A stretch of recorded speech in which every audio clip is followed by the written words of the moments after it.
All right, welcome to our next set of notes, quadratic word problems. Okay, so notes number one, just a quick recap. We talked about standard form, okay, standard form of a quadratic function, and that is ax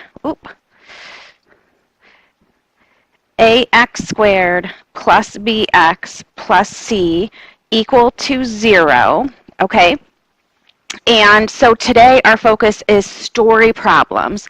So the key thing is we're going to make sure all of our equations when we create them are in the standard form, and then we're going to go ahead and factor to solve.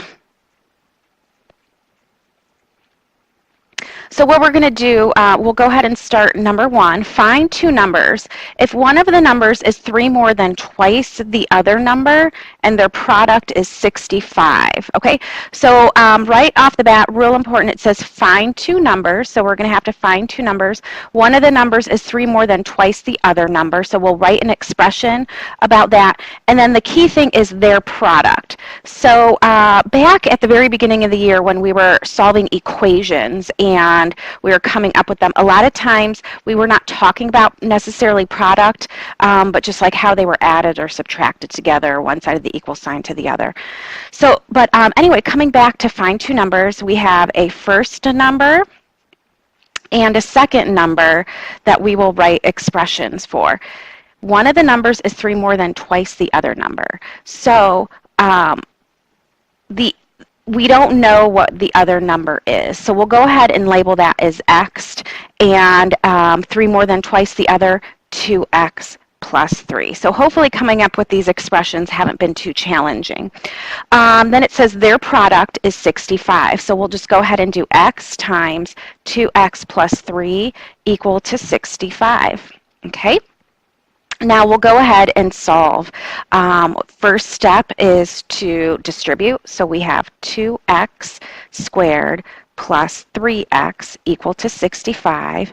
Next, we'll have it set equal to 0, so we put it in that standard form. So we'll subtract 65 from both sides. And when I do that, I get 2x squared plus 3x minus 65 is equal to 0. I'm going to do the same thing and look for a GCF. Okay, I don't see that I have a GCF, so I'm going to go ahead and factor this. So to get 2x squared, I know I'm going to have an x and a 2x in each of my binomials. Then I have to think about how I'm going to get 3x. So I have to think about all my set factors of 65. So what's kind of nice with 65, there aren't many factors. 2 doesn't go into it. 6 plus 5 is 11. So with 11, I know 3 doesn't go into it. 5 goes into it. 5 and 13.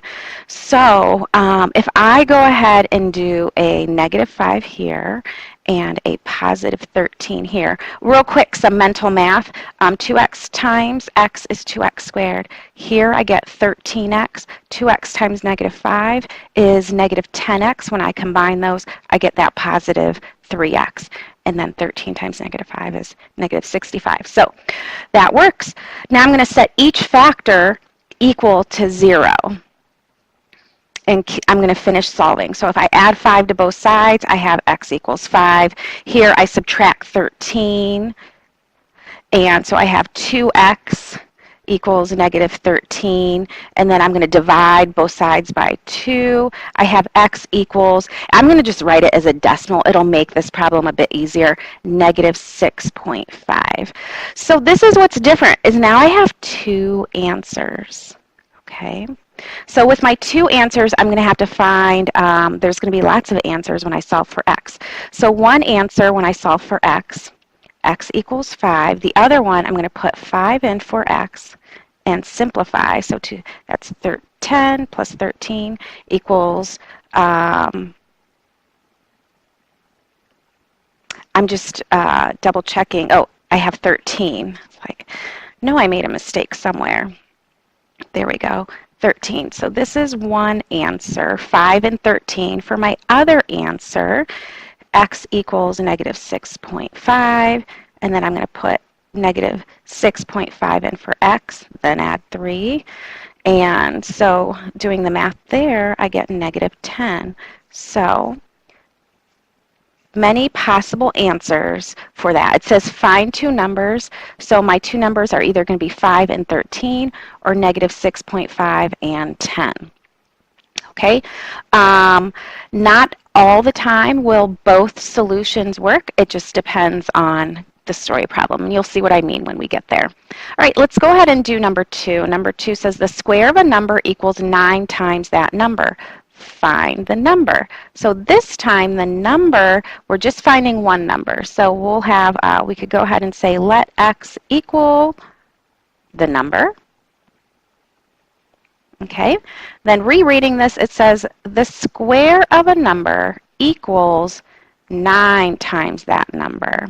So the square of a number, so x squared, equals 9 times that number, and that number was x. And so what we're going to do now is we're going to go ahead and put it into standard form, factor to solve. So I'm going to subtract 9x from both sides. So I have x squared minus 9x equal to 0. Keep factoring. I'm going to factor out my GCF of x, and I have x minus 9 equal to 0. Then we set each factor equal to 0. So x equals 0, x minus 9 equals 0, and then if I add 9 to both sides, I have x equals 9. So my answer is x equals 9 and x equals 0. Can also write it here as 9 or 0. All right, let's go ahead and try the next one, number 3. So number 3, this one talks about two consecutive integers whose product is 72. We've done consecutive integer problems. So it tells us that it's 2. So when I write my expressions, we'll have a first number and a second number. Okay, and when we talk about consecutive, our first number is x, our second number is x plus 1. The story problem says the product is 72, so it's going to be x times x plus 1 equal to 72. And now we'll go ahead and multiply, simplify, and solve. So x, I'm going to distribute. X times x is x squared. Then I have x equal to 72. We're going to put it in standard form, so I'm going to set it equal to 0. So I'll subtract 72 on both sides. X squared plus x minus 72 equal to 0. Okay, and now I'm going to keep factoring. So I'm going to start with how I can get x squared. Well, that's going to be x times x. Factors of negative 72 that add to 7, well, that'll be plus 7 minus 6. Now I set each factor equal to 0. And now I'm going to keep going and solve for x. I chose the wrong numbers. I am so sorry. Hold on. I was thinking 42 and not 72. It would help if I would look at my answer key, right? So 9 and 8, 9 and 8. So now we'll go ahead and subtract 9 from both sides, add 8 to both sides, and just write my answer up here. I have x equals negative 9, x equals 8. Now, both of these are equal to x. So when I do this, if I put negative 9 in for x, and then negative 9 plus 1 is negative 8. They are consecutive integers. My other option is if I put 8 in for x, 8 plus 1 is 9. So I had to find multiple answers to make this work. Okay.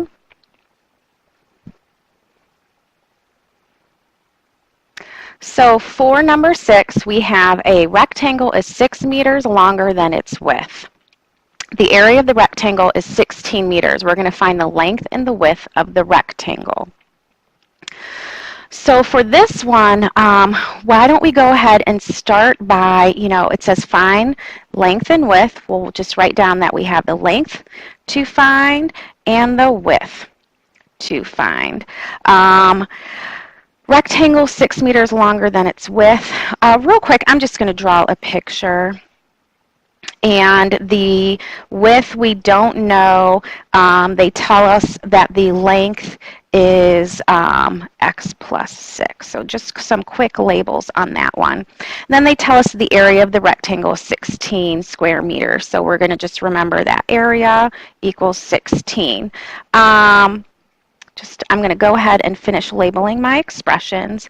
And area, we know we multiply our length and width together. So my equation for that is my length times my width. Actually, I'm making all sorts of mistakes. It should be width we don't know anything about. And it's the length that is x plus 6. And let's go ahead, just like before, we'll go ahead simplify. So we have x squared plus 6x equal to 16. Set it equal to 0. So it's in standard form, set equal to 0. And then we'll go ahead and factor to solve. And so factors of negative 16, that would add to 6, so that's going to be x plus 8, x minus 2. X times x is x squared. Here I have 8x, then minus 2x, so I know it works. Then we set each factor equal to 0. And I'll go ahead and keep solving. So I have x equals negative 8, x equals positive 2. And with this problem, this is another one where not both of my solutions are working. And hopefully you see that we can only work with x equals 2. We cannot work with negative 8 because we have a negative value. So we cannot have no negative length. And so if my width is 2, my length, 2 plus 6, is 8. Okay, and this time it gives us a unit. We'll go ahead and label that. And that's it for number 6. For number 7 and 8, we'll go ahead, we'll do these together in class. The number 7 is a little bit of another kind of weirdly worded one, like number 5. Number 8 is a good one that I think a lot of our story problems hopefully are more like number 8. Okay, that's it for these notes. I'll see you next time.